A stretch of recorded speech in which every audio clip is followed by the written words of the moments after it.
Welcome back everyone, it's Vaz again with another video from World of Warships Legends. And today I've realized that it's been a while since we've been into the archives, so let's dive in and pull out an old game of mine. This is the American Tier 4 cruiser Omaha.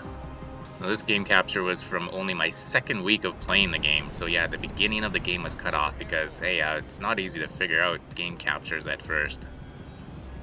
So right off the bat here, I was trying to get to that island for cover, but this damn battleship was in my way. An American battleship going forward, huh? Hey, it does happen after all. Don't see it very often though. But I'm in a bad way here. What are you doing, young Vaz? You are broadside to the entire enemy team. Turn, run away. Oh man, this is funny to watch. The other reason I picked this game is because I'm probably never gonna play the Omaha again. I just don't see any reason to. Especially since I had the Marblehead drop in a crate a few months ago. If I was ever going to play a Tier 4 American cruiser, it'd probably be that over the Omaha. Since it's pretty much the same ship, but it's the premium version. But hey, it looks like we survived all that, and we're out of trouble now. Look at there, we have a Mahan pop up on the screen, and priority number 1 is always taking out the enemy DDs, and look at that, we start firing away at him. Well played, and those first couple of shots were pretty nice. Although he's kicked it into high gear with an engine boost, and our original preset controls are having all kinds of trouble keeping up with him. It's wild to think back that the default control setup was so bad that as soon as you figured out you can change it, everyone pretty much changes it. So yeah, obviously we've changed our presets since then and we don't have that problem anymore. We got the odd hit on him there, but our teammates were able to finish him off. Which is too bad because I believe we finished this game with 4 kills. Let's see here. Yeah, we finished this game with 4 kills. So it would have been nice to get that DD kill and net us a Kraken there in the Omaha.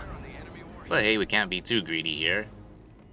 But now that he's been dealt with, we can turn our attention to another target.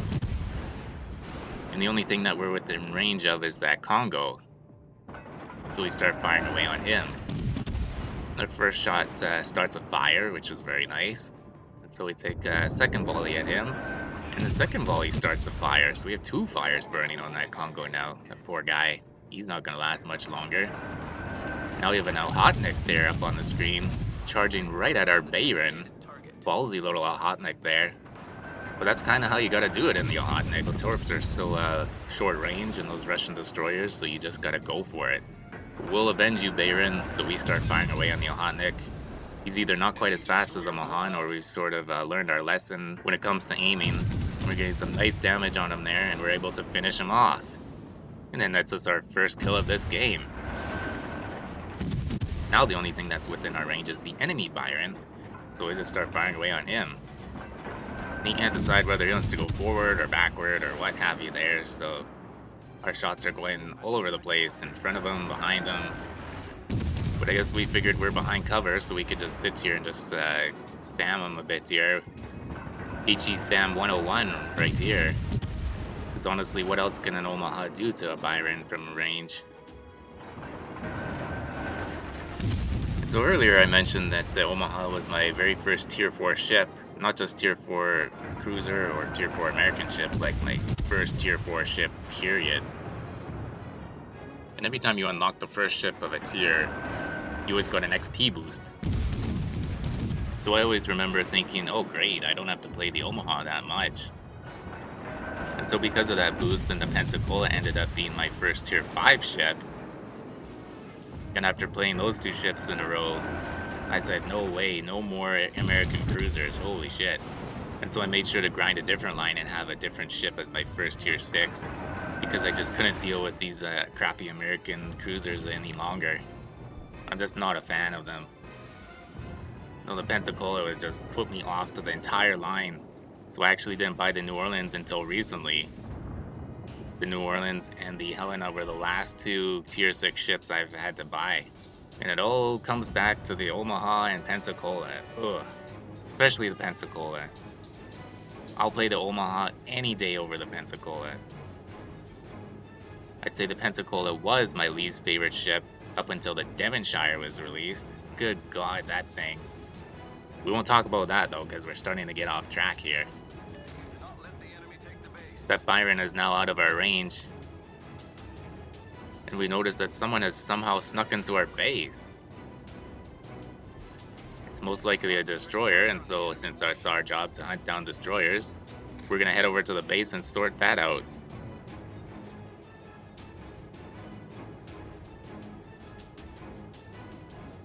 Now we're spotted, so we know that it's a destroyer.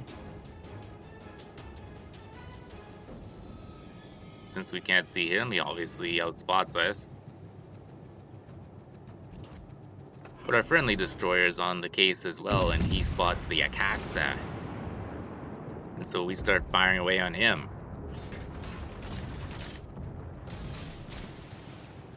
We get our torpedoes out there to sort of herd him back into the middle there so he can't escape.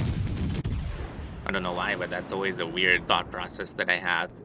You know that those torps aren't going to hit anything, but you're hoping that the enemy will go out of their way to dodge them and put them in that precarious position. Now he's popped his smoke, and for some reason our destroyer has popped his smoke. You'll need to pop your smoke there, buddy, when there's already smoke concealing you. But sure, why not? But he does get close enough to the Acasta to detect him and flush him out.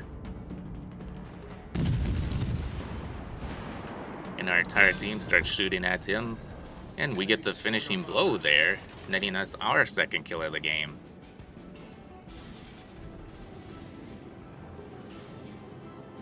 So unfortunately we had to sail all the way back to our base and deal with that destroyer, but it's put us out of position here.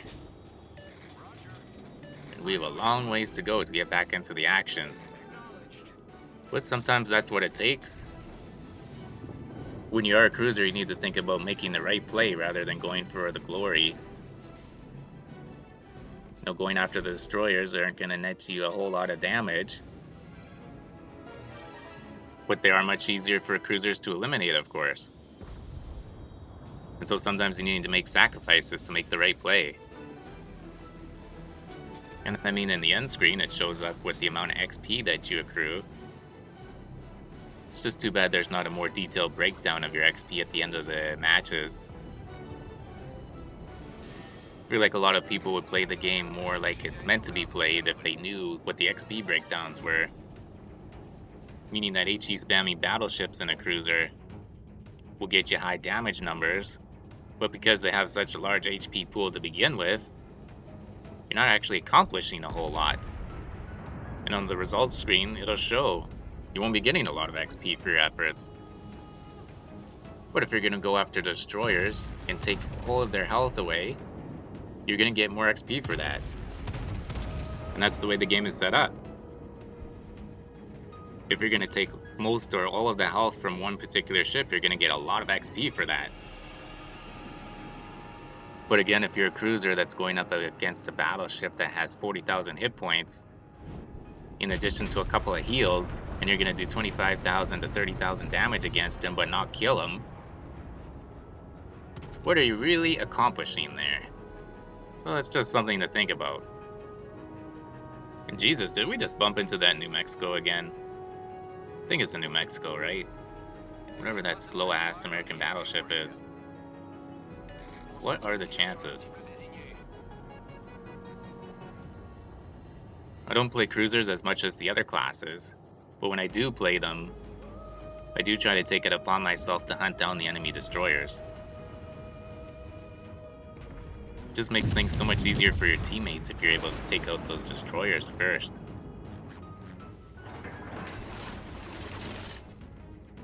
And so finally in this game, we've gotten ourselves back into the action, and we start firing away on the enemy Omaha.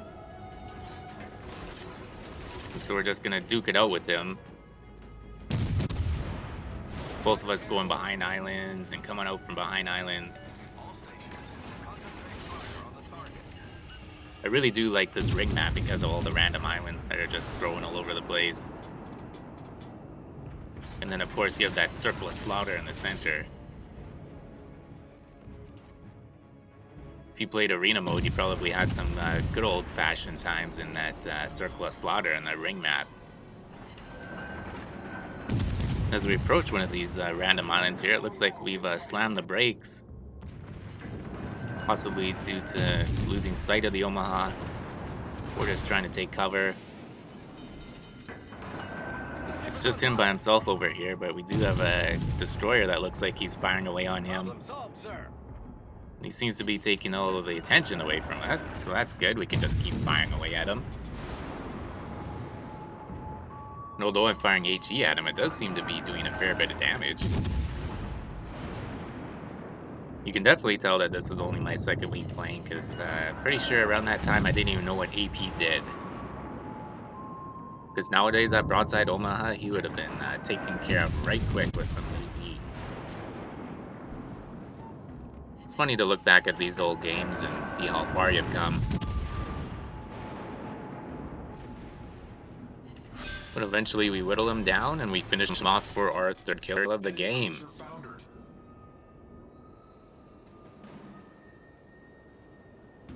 You can definitely tell that we're playing quite cautiously throughout this game.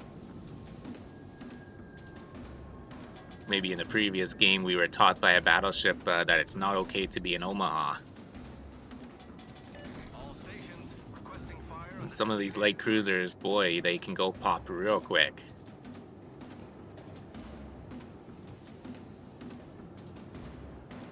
And you can always tell from game to game, depending on how cautiously those cruiser players are playing, that something bad must have happened to them in the game before. So it makes you wonder. Although in this game, I gotta give the young Vaz credit here. He wasn't at the back edge of the map or anything, as we spent most of the game protecting our base.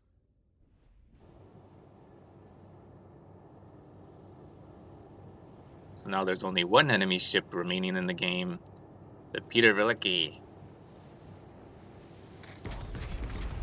Now that thing looks at us wrong, we could go pop real quick.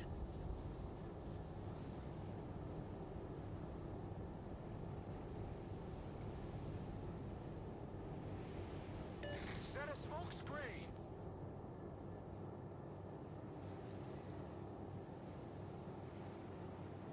We approach him cautiously and at a bit of an angle just to make sure.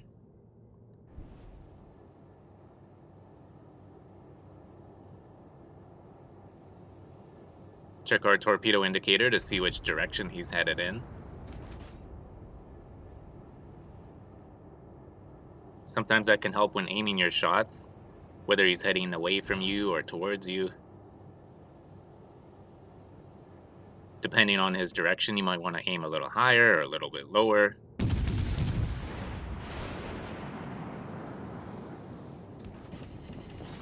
So now all that's left to do is just to open fire on him.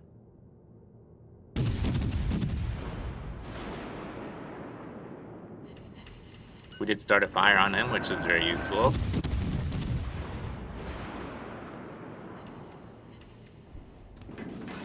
Now he's actually within torp range, so we launch our torps at him. Unfortunately, we're within range of his secondaries, so his secondaries start to open up on us. Not sure exactly what he's focused on, but if I were him, I'd be wiping out this Omaha right quick. But it can be tough when you're the last ship alive. Maybe he's just focusing on one of my teammates with lower health. But we actually end up finishing him off with one of our torpedoes. And that nets us our fourth kill of the game, and a win for the team. And we move further along the campaign there. I think this was either the Wichita or the Yadachi campaign, I can't quite remember. Those were the first two campaign ships that I got. But yeah, there you have it, that old school Omaha game from my second week of playing. We ended that game with 60,000 in damage and 4 kills. And somehow we figured out a way to finish top of our team on the leaderboard. A job well done. Now, if you guys did want me to play some of these lower tier ships, let me know in the comments down below. It might be a fun little thing to try out. Well, if you did like this video, go ahead and give it a thumbs up. If you want to see more of my videos, hit that subscribe button. And as always, stay healthy and do what makes you happy.